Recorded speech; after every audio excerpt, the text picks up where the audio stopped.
Afternoon, everybody. Welcome to the Toronto version of the Subscriber Investment Summit. My name is Eric Coffin. I'm the editor of the Hard Rock Analyst News Services. I'm just going to do a little short presentation, more sort of general market focused rather than company specific, since there are, of course, companies that we've all invited that will be doing their own programs here. That's pretty much seems to be the general consensus right now, is summed up by my first slide. That's pretty much what everybody that I've talked to in the last 6 months has been doing. My ears are actually getting really sore from this. You know, is it just me, or is the world in fact coming to an end? Are we all going to die? Well, it's been a long one. It's been 2 years. You can see all of my excellent bottom picks there. I started out with, hey, look, it's a bottom in 2011, and then 2012 was like, hey, look, now, meh. I think it probably maybe is this time, but it's one of those bottoms that could stretch out for a while, because we basically need a trigger to turn it around, and that's kind of what I want to have a quick talk about is what can, in fact, turn it around. I mean, what needs to happen here for the pain to end a little bit. Major markets are strong.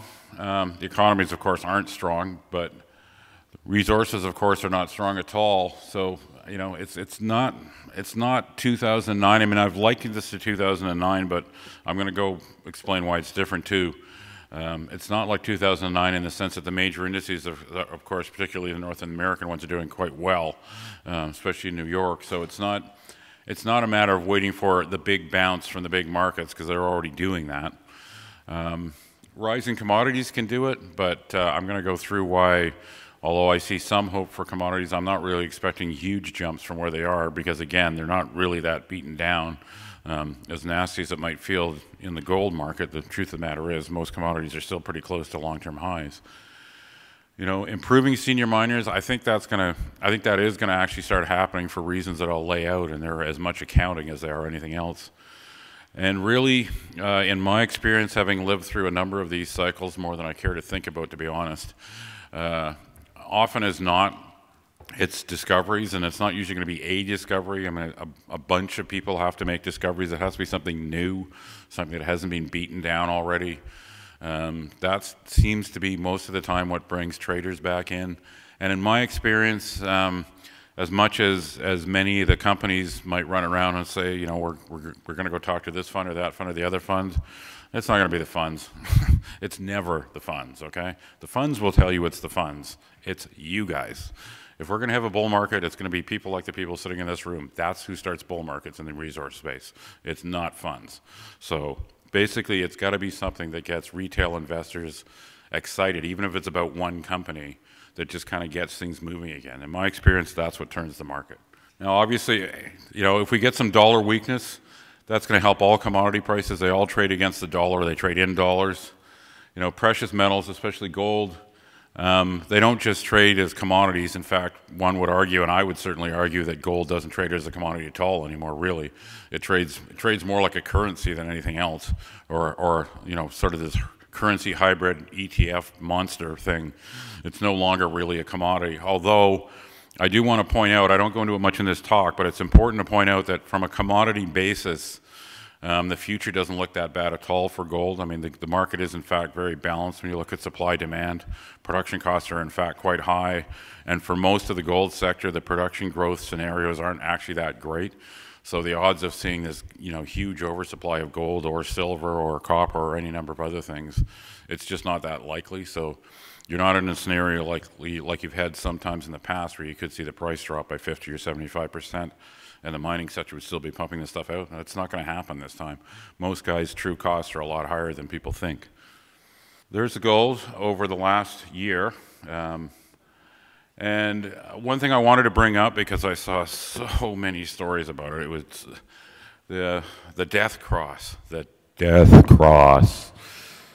2 weeks ago, and there's been several of these. I mean, I'm not a chart guy. Even though I'm throwing charts up here, I'm not a chart guy, I'm not a technical analyst. I mean, basically all a death cross is when the short term, in this case the 50-day moving average, drops below the 200-day moving average. I mean, it's math. I mean, personally, I find it hard to see anything special about it. It's just math. If you see the price move fast enough in a short period, the short-term average is going to cross the long-term average, be on the upside or the downside. But I went and I found some pretty rational articles by people that had actually looked at not one or two of these, but like 20 or 30 of them.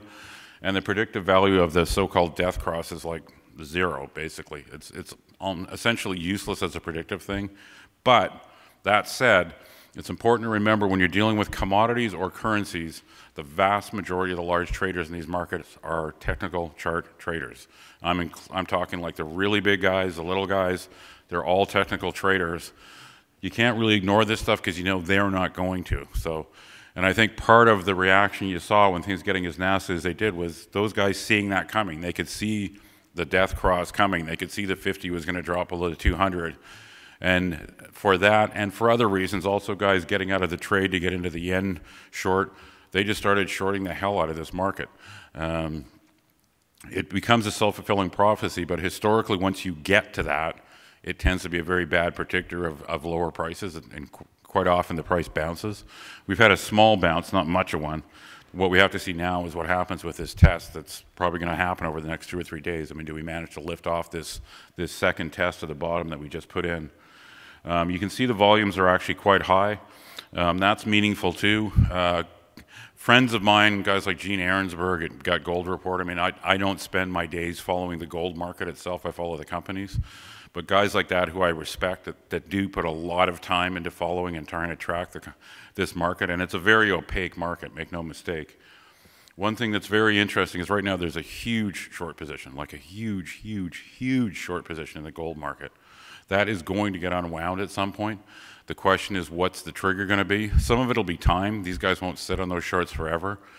But there is potential, you know, and I'm not saying it's going to happen short term, but if there is some trigger event that turns the US dollar or turns the euro up, you could potentially see a very fast upward move in the gold and the silver prices because there's a very large position, and it's not hedgers, it's a spec position. And it's massive. It's the biggest, the commitment of traders reports, they only actually go back 6 or 7 years in their current format, but there's nowhere during that period, and I'm including like 2008, there's nothing where the short position was anywhere like it is right now. It's enormous. And obviously, like I said already, commodities, dollar, two sides of the same coin. Basically, the dollar right now, there's a couple of reasons why the dollar's done well, and one of them is simply that the U.S. economy is not doing that badly. It's not doing great, but it's not doing that badly. I happen to be one of the guys who thinks the U.S. economy is probably going to do better than consensus, and that's part of the reason why I'm not that raw on the gold price, because personally I think the U.S. is probably, if it's going to surprise, I suspect it's going to be on the upside. And that sort of thinking, especially, you know, with the death cross and the last Fed minutes coming up, where you saw people, basically Fed committee members, arguing about how long do we keep going with the bond buying and the stimulus. That seemed to really freak the market out. That was ready to be freaked out. I'm a little less worried about it for a couple of reasons. One is that Chairman Bernanke, who still calls the shots, he's given very specific targets. He said, these are my targets for continuing QE. He has 2 of them. One is 6.5% unemployment. The other is 2% inflation. Right now, we're at about 7.8% unemployment in the U.S. There's a huge number of discouraged workers that have not been back in the job market. They're not looking. And the way that the numbers work in the U.S., they count the guys that are looking. So if you're not looking in the U.S., if you're not in the system, you're not counted as being unemployed, which sounds kind of strange, but that's how they do. That's just how they do the stats. So as we're starting to see job growth now, you're also seeing people come back into the system looking for work. So the number of people it's going to take to actually get from 7.8 to 6.5 is actually quite large. If we keep going at 150,000 jobs a month, year and a half, easy. Like, that's just how long it's going to take, best case scenario. So I'm not really that concerned that they're going to turn off the tap that quickly. I would point out too that 2014, I think, is sort of the end of his tenure. It's probably up to him whether he goes for another 5 years or not. If he doesn't, the most obvious choice is Janet Yellen, the vice chairman. She's more dovish than him. I mean, if you think he likes turning on the printing presses, he's not even close to her. Like, she's really, really dovish. So if she ends up being chairman, then I don't see the printing presses stopping that soon. The best thing that would help in the short term would be the Eurozone doing something, anything, please, anything that just looks less retarded. Something, you know, stop electing clowns, literally and figuratively. Anything like that, you know, it's been beaten down pretty hard. I think the euro has lost 6–7% in the last month. That's a fairly large move for such a big currency, and it's sort of the currency. I mean, currencies always trade in pairs. You can't go and trade the dollar or the US dollar or the pound. You're always trading a currency against another one. It's always a pair trade. Selling pounds, buying dollars, selling euros, buying yens. The big pair trade is always the euro. It's the second biggest block. It's the second biggest currency when it comes to trading. So the one that'll have the biggest impact in terms of pushing the US dollar around is the euro. If those guys can manage not to screw up for a couple of months, that's the other thing that could give you a fairly quick short-term bounce. And, you know, one thing I think people would like to see, and I'm not sure it's going to happen, I'm not convinced at all really, is that the Germans kind of loosen up a bit when it comes to stimulus spending. I don't know if that's going to happen because Germany's about 6 months away from an election. Their business and consumer confidence numbers are actually quite high. So Germans are, you know, apparently happy enough with the way things are going, and I don't see the politicians rocking the boat. So I think it's going to be a pretty tough sell getting them to agree to do basically fiscal stimulus, because that's really the Germans that would be paying for it for the rest of the continent. Industrial minerals, they're sort of in a sense, they're the opposite. Yeah, they do trade with the dollar. And if you look at copper here, you see copper getting whacked at basically the same time that gold did. But they obviously, because they are in fact industrial metals, they do tend to move with growth. You know, the dollar going up because the U.S. economy and the European economy are suddenly growing at 3 or 4%. Copper is going to go up with it. It's not going to get traded against it to the extent that gold or silver would. And again, I mean, most of these markets are fairly balanced. You know, 350, you can hardly, you know, it's not like copper's cheap. You can make this. You can say the same thing about oil, any number of commodities. It's not like they're at the bottom of their trading ranges. So I'm not expecting anything that amazing out of any of them. If you got a big pickup in China or either the U.S. or Europe accelerated a % or two, yeah, you might see stronger prices. But I'm kind of assuming around this area is pretty much where most of the base metals are going to trade. The other thing that's been a big problem for juniors has been seniors. The big companies haven't traded well. And there's good reasons for that. Part of it's because the gold price has gone up 500%. When people were buying gold stocks 10 years ago, they were buying reserves because they expected the gold price to go up 500%. Well, it did go up 500%. So people aren't going to be buying reserves like they were 10 years ago. Now, gold companies have to do what every other company does. They have to prove to people they can generate earnings growth and profit growth. It's kind of a different game for these guys. One thing that I found quite good and appealing was that mining companies now finally, and it's literally this quarter, you've started to see the big gold companies giving full cost accounting. Like, this is what it actually really costs us to produce an ounce of gold. Part of the reason why guys like Brent Cook and I haven't been worried about gold oversupply is because we know how much it actually costs to make this stuff. It's way more than people think. And I think that kind of honest accounting is going to go a long way. I think that's going to help a lot. Because the truth of the matter is there are gold companies that are in fact very good at growing earnings. And those guys will start getting better PE ratios now that they're kind of laying things out more honestly and allowing investors to see, you know, how this stuff really works. I mean, they've finally, after 10 years, gotten off the, oh, look, we've got 50 million ounces of reserves. I mean, who cares if you can't produce it at a profit? And I think that means, what it means to me, they're going to focus on profit. So, and this is important to keep in mind when you're looking at smaller companies and juniors and explorers. Low-cost production is going to be king. You want to see the junior that you're investing in taken out. Get those guys to explain to you how their lowest quartile production cost. Lowest quartile production costs. We've got 20 million ounces. Who gives a crap? It's half a gram. It's on top of the mountain in the Andes. No one cares. That's not getting bought. There's a bunch of those around. They're not getting bought. I don't think they're going to get bought anytime soon. What companies like Goldcorp, Barrick, you know, Newmont, take your pick. I mean, what they want is show it, and they didn't, you know, to be fair to the guys with those 10 million ounces on top of the Andes, that is what those guys wanted 10 years ago. They just, we want to buy ounces, we want to buy ounces. Now they're saying we want to buy profitable ounces. We want to show our shareholders we can put this thing in production, produce at $500 cash, $800 all in, make out like bandits. We don't care. We don't care whether it's 2 million ounces or 10 million ounces. So grade's going to be important. Production cost is going to be important. Be careful about buying into the, yeah, this is marginal, but if the gold price goes up, because I just don't think those kind of projects are going to sell that easily. I mean, they're going to be a tough sell for a while and maybe for a long while. And then, as I mentioned, very large short position in gold. The silver one's gotten bigger too. It's nothing like the gold one is, but it's pretty big too. Some kind of trigger.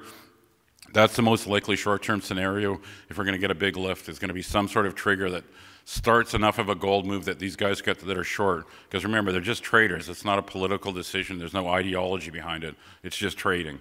If they don't like the way the market's going, they start closing the position out. It's that simple. Strengthening world economy, that's not going to help gold much. It'll be better for other metals.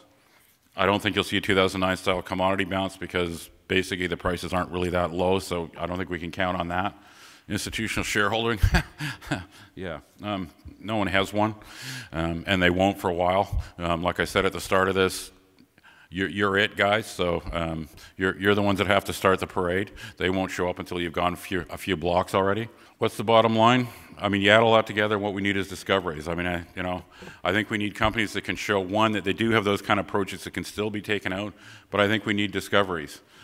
Discoveries allow for a rapid increase in market cap because the perceived value of the company increases rapidly. In other words, a bunch of good drill holes and suddenly like some guy that had nothing like, oh wow, he could have 10 million ounces.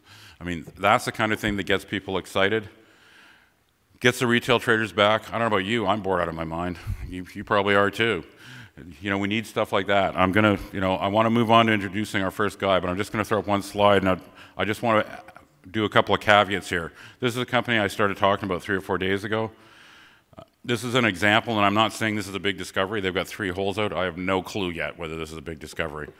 There's one cautionary tale I want to show you. If you look back on the left side of the chart, they had a huge hole about a year ago. Stock went nuts. That was a one-hole wonder. It's the same project, but a different area they're drilling now. 2 things of interest about that is, 1, the spike was a lot bigger. 2, it took a lot less volume to do it. That gives you some idea of what we're up against right now. It's going to take a lot of volume in any given stock for it to move anywhere because it's been a long haul and there's a lot of guys that are just happy to use the liquidity to get out. This thing's done 25 million shares in the last 8 days, gone from like 10 to 32. Property outside of Chibougamau, kind of interesting deep holes, but like I said, I don't know if it's one shoot or it goes someplace. I'm waiting for more drill holes. But one thing that I found interesting about this one, and it's the reason I'm using it for an example, is if you go and pull up the if you go up and look at the house positions, and you can look at the trading over a time period and say which brokerage house sold, which brokerage house bought. It's very interesting on this stock, and this is what tells me there's a bunch of guys going, "Wee, I've got something to trade." They're almost identical. Like there's very little movement from house to house to house. House positions buy and sell are the same, top to bottom almost. And what that tells me is there's a whole bunch of guys going, "I got something to trade. I'm going to trade it." And and that's actually, that's what we need. But it's not going to be 1, it's not going to be 10, it's probably going to be 10, 15, 20.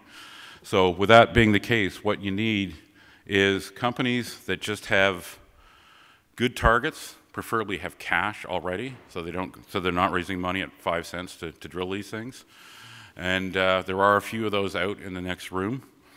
And the other place that you still will get some room from is guys that are actually growing real stories and actually want to turn profits, which is kind of strange, but I understand some companies do this. I wouldn't know. I don't follow companies like that generally.